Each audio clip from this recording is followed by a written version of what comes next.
আমাদের সংসার হলো একটা চাকা বলতে পারেন, যা নারী পুরুষ দুজনকেই সমানভাবে ঘোরায়। কিন্তু এই ঘোরানোর মধ্যে লড়াইটা না সম্পূর্ণ আলাদা। ঘরের ভেতরের কাজটা মানে সংসারের যে কাজগুলো, এটা একটা নিয়মের বাঁধন, নিয়মে বাঁধা থাকে। হাত জানে কাল সকালে কি করতে হবে, সেই একই রুটিন, একই অভ্যাস। না না, পরিশ্রম সেখানেও আছে, কিন্তু অনিশ্চয়তা কম। আর একটা ছেলে, তার বাইরের জগৎটা প্রতি মুহূর্তে রং বদলায়, যেখানে কোনো সেট রুটিন চলে না, চলে শুধু টিকে থাকার লড়াই।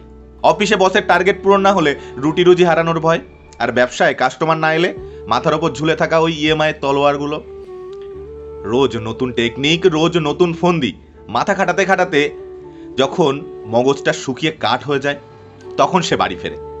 শুধু এই আশায় ফেরে, যাদের হাসি মুখ দেখার জন্য সেই নরক গুলজার পার করে এলো, তারা অন্তত তার পিঠে একটা সান্ত্বনার হাত রাখবে।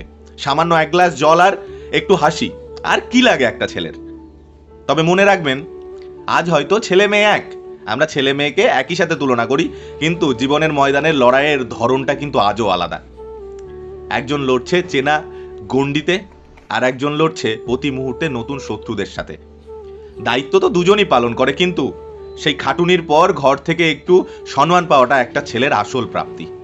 এই কথাগুলো একটু মাথায় রাখবেন, আর ভালো থাকবেন সকলে।